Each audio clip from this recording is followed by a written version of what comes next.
This is the Swarm and Shoot football show with me, Manny Matsakis, the head football coach at Defiance College. We feature Defiance College football and everything that influences our program. This show is brought to you by our friends at Big Beat Coffee right across campus on North Clinton Street.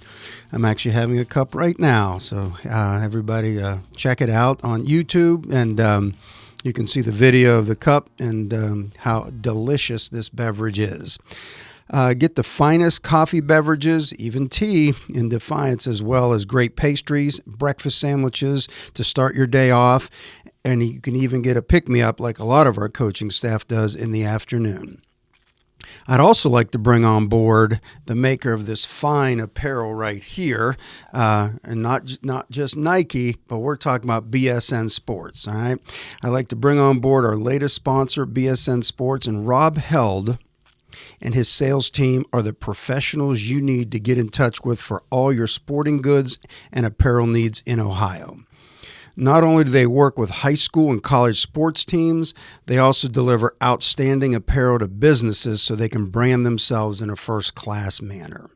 All right, this is episode number 36. Our special guest today is Chris Shank, our offensive line coach here at Defiance College. Today's topic is regarding the development of our offensive linemen. You know, I've heard in the past offensive linemen referred to as the few, the proud, basically like the Marines. They're hard to find, and it's hard to get a good group going. And, you know, the position in and of itself, it can be played on an island at sometimes, and other times you have to do some things and support members of the protection unit or the run scheme as we're running it. So it's not just a solo deal, it's certainly a team deal. The offensive line positions we're going to discuss today are the center, guard, and tackle positions. Hey, Coach Shank, welcome to the show. Thanks for having me. All right, we're ready to roll. You know, when we're developing these guys, you initially get a group in training camp, and as you're getting them going, you're looking at different body types and everything. And what when you're looking at those guys, what is it you're looking for to differentiate between which position the lineman can play? Like, what's that prototype when you start to see them and that sort of fits for you? I mean, when guys come in, for a tackle, for an offensive tackle, for example, you want a longer, rangier guy, taller, long arms, guys that can move. You want some guys that have some experience being out there on an island a little bit, especially in pass protection. Mm-hmm. So they need to be athletic with good feet and all that. Now, when you start moving to the inside with the guards, they can be a little bit more of a wider body, shorter, stockier, because they're going to be more involved in double teams. They're going to be a little bit more of your physical nature, coming off the ball, getting on people, and then you look at the center. They probably have to be the best athlete because they are in the line of scrimmage. They're up on the ball, and they have to be able to snap, step, be able to identify quite a number of things, whether it's directing the offensive line, whether it's identifying the front, whatever the case may be. So a lot of that, I think, also, especially at this level, is experience, where guys played and where they feel comfortable when they come in as well. So I think that has got to play a lot into it as well.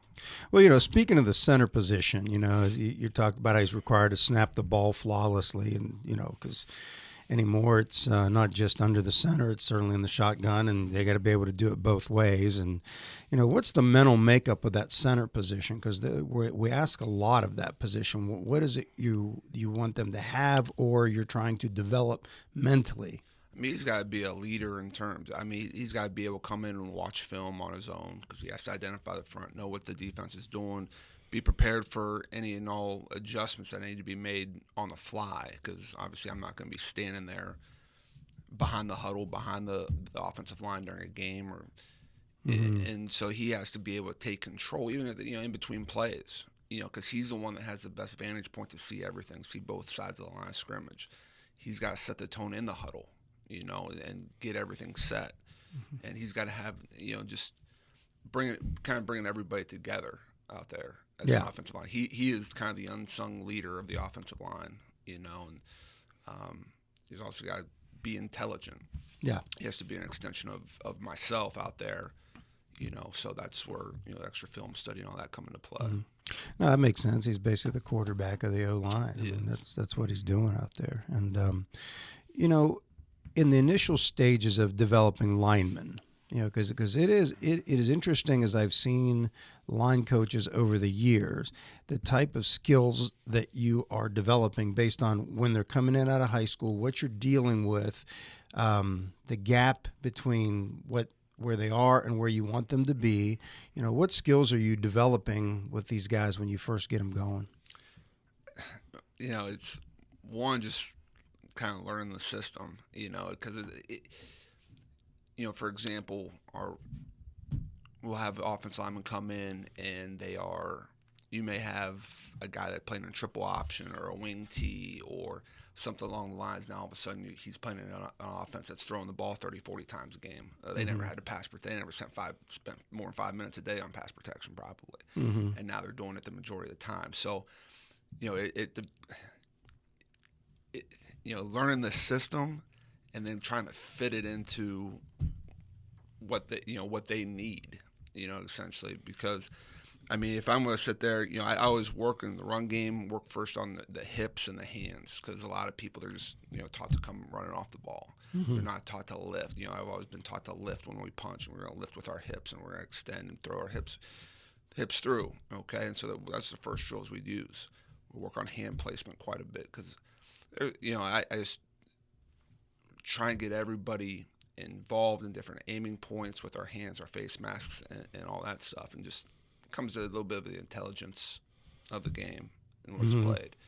But then obviously sets and feet. And it's as an offensive line, they got to develop everywhere. To me, it's the toughest. I'm a little biased, but it's the toughest position, especially to play right away, to play and excel at. Well, yeah, and it's interesting as you say that. The thing that comes to mind is you've got these guys that, by nature of the game, the best, the fastest, big guys are who they go against. So they're in a disadvantage at the beginning, and then sometimes even going against linebackers that are putting their hand down. And so the speed differential is significant. And you think about it in the pass game, you're going against a better athlete, and the offensive lineman's in an unnatural position, an unnatural movement when they pass set. Yeah. Especially, in that defensive lineman, he's in a sprint. He's in a sprinter stance. Here we go. Yeah. So he's a little bit of a disadvantage there. It is. Too bad it's not like in the CFL where the D-line has to be a yard off the ball. Yeah. And they get a little bit more of a running start, though, too. Yeah, So, but it's tough. It does give you an advantage, but even there they know, because up there I thought it was very interesting that pretty much 4 of the 5 are always Canadians on the O-line. The D-line is pretty much the other way around. 4 of the 5 are imports, guys from the United States. So by nature of the game, they're at a disadvantage, the way the game goes, but a great O-lineman can be developed. And that's the interesting thing about the drills and skills that come into this. Now, it seems that over the years, linemen have come in. Some, it depends on, like you had mentioned before, like what the skill set is they have coming in. There's a lot more throwing today in some parts of the country. So you get these guys that are, using vertical sets, and they're working on, they're maybe in an air raid offense or something like that. And then you've got the opposite of that. Here's the kid that's in a triple option, and he's got to, come off the ball and do some things. How do you take a guy that's been pass protecting and then now you got to make him a run blocker? So what is it that, because that's the furthest thing you've got to do, and vice versa the other way. But initially, what do you do with that guy that, hey, he can protect great on film, but we need you to double team and come off the ball also? To teach him the basics of it and where he needs to fit in terms of his face mask placement, his hand placement, his footwork, and running off the ball. Yeah, you can go on the shoots or on the boards, and that's great from a technical standpoint. But the best way to develop that is to throw him in on inside run, throw him in there and get him team reps, and almost trial by fire. Once he knows and gets, has a knowledge of what to do and how to do it, he's not going to develop until he's going against the real thing. Yeah. Because I can sit there and it's going to look all nice and pretty. Okay, put your face mask here, put your hands here, but that defensive line coach, he's teaching that guy to obviously defeat those blocks. Mm-hmm. So what better learning situation or learning experience than to actually do in a live situation as an inside run. So that's why it's important to get those young guys reps early. And, as we talked about, where do people play when they come in, that'll allow you to, okay, maybe this guy is a guard. Okay, maybe this guy is a tackle. Okay, wherever the case may be. Maybe this guy is better on the right side. Sure, I've done that before, so. We move them around, mix and match them, get them in the right spots, and usually don't have a whole lot of them anyway. No. I mean, it's tough. Yeah. I can recall every place I've ever been. I'm not sure. Either maybe the third year when I was in Lubbock and we had like 14, 15 O-linemen. Usually it was 8 or 9. Yeah. Even at the highest levels, that they can get in a game and play at the level that you are competing. Oh, yeah. You might have more guys on the roster, but there's only 7, 8 that can ever play, and we're working to get to that. Got some good ones out there that say they're coming in, and I'm which excited. Would be awesome. So I'm looking forward to that. And how about the other way? Because it used to be that pass protection was the most difficult thing to teach because everybody just ran the ball in high school. Right. But now you got them coming in. What are some of the things you notice with these players in developing just pass protection? Some of them, again, a little bit depending. Like, for example, we had an offensive lineman this past year who was real big, heavy in the run. His high school experience was real big in the run game. So he wants to throw his helmet in there on a pass protection, and you got to coach that out of him. You got to help create the separation in the pass game.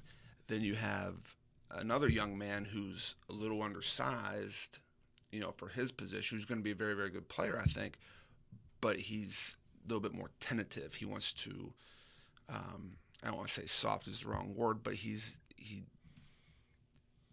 pass protection has a misconception that it's a softer block, when it doesn't have to be. No, but when people want to make it aggressive, they want to throw their helmet in there. They want to, and there's a time and place for that, and different sets and different all that stuff. But it's using that aggression to your advantage at different times, different opportunities. So, as we develop a pass protector, I mean, it's just introducing them to different sets and getting them used to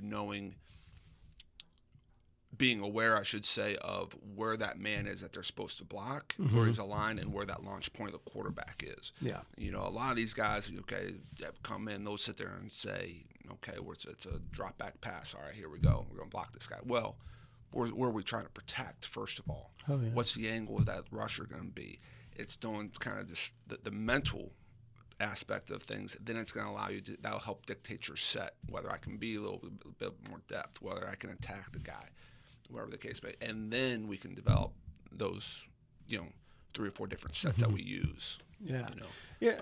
I mean, that makes a bunch of sense. I think as a fan out there and people listen to what you're saying, I think the part that when you actually go in and you watch, like when I watch you coach those guys, and one thing that becomes blatantly clear, and you can't see this from the stands. You just can't. You cannot even see it on TV. Is how fast things move in a confined space between those tackles. I've always felt and have heard it a few times where it's been said that these offensive linemen, how the speed of that game in there is the fastest part of the game that exists. Everybody starts looking like, oh, look at how fast this receiver is running or this defensive back closing. Well, that's over a long stretch of land out there, and this is fast. And that's what makes it.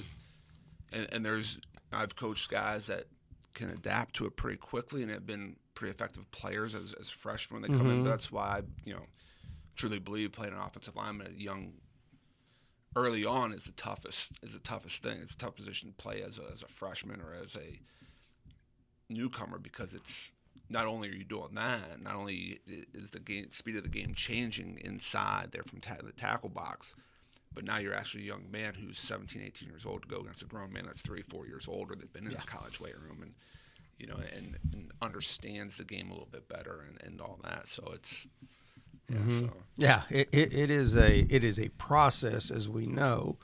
And, I've seen coaches do a variety of different things to get the most out of their guys, and we're always doing some things to improve. What do you think, we've got these offensive linemen currently in the program and guys that are committed to come here in August. What's the best thing they can do to get ready for training camp in August between now and then? I mean, they got to stay active. I mean, once obviously all the deposits and all that stuff come in, I'll be sending them information. My offensive line manual, the training or the off-season program or summer lifting program and all that. And what they want to do is they want to look at it. They want to do as much as they can, but obviously I'm not there to coach them. And I don't want them, if they try to do some of the drills but they don't understand the drills and they're doing the wrong thing. I don't want them to get discouraged or whatever when they come in here, because it's going to draw them back. Or they try to do a lift they try to do a snatch, they've never done a snatch before, and they hurt themselves or they get discouraged. So, they need to work out and they need to lift, but they need to stay active, because, I'll give them all the videos, instructional videos on how to do a snatch, that I have that I can give them to them, or the power clean, or we may have some guys that have never really squatted to a legitimate depth before, which happens. I mean, even when we get them here, what it is, and so I want these guys coming in feeling good about themselves, in shape, having been active. And the worst thing they do is just sit on the couch all summer, lay by the pool or something, So hopefully they're not doing that. Yeah, hopefully. But so I think that as we go ahead and we move into this next phase, we got spring ball coming up here. The players are going to go on spring break here shortly, or they'll just be they're on it right now. And as this episode is coming on, and I think I believe that we have an opportunity, and people out there just need to understand the core of a championship football program has always been the offensive line. I don't care from the days of Vince Lombardi to today. It doesn't matter what you're doing, run, pass, anything. It seems to be the only way to win a championship is have a great O-line. Oh, yeah. And we talk about it as coaches, and even Javon was talking about to me the other day. It's like the only way we can have a great defense is to have a great O-line, because you guys can control the ball. You can, do the things you need to do to give us the best chance to have success this fall. And we're going to compress time. Our guys are going to work at it really well. I'm excited that you got a good group. Looks like coming in shortly, and that'll be fun to get that all ready for them. So I want to thank you for coming on the show, Coach. Yeah, thanks for having me. Yeah, we'll get this baby rolling, and thanks again. That was episode number 36. Thank you for joining us on this latest episode of the Swarm and Shoot Football Show. If you're listening to this podcast, make sure to subscribe in iTunes, give us a rating, comment on the show. If you're watching this on YouTube, subscribe to our YouTube channel, hit the bell in the top corner there so you can get notifications when we release the next show. Feel free to comment below on a specific show, and we'll answer those questions as we need to. If you'd like to step up to the next level and get all kinds of updates, go to our website, swarmandshoot.com, where you'll get up-to-date alerts on all of our podcasts. You'll have the audio on there. There's actually a video player where you can scroll through each and every episode that we have of the podcast from the YouTube version. So you never really have to leave the site. You'll also see some features on various players, our coaching staff bios, all types of things going on in our program, when our golf scramble is, different fundraisers we do, just insights for you that take you to that next level, which is what swarmandshoot.com will do for you. Take a minute, and subscribe with your email. When you log on, there'll actually probably be a pop-up about 6 seconds into it, and it gives you a chance to go in, and that will put you into our email database. So every time we update, you get an email knowing that we're basically set to go on the next episode of the podcast or any news that's coming out. Appreciate you supporting the program, and look forward to a wonderful season.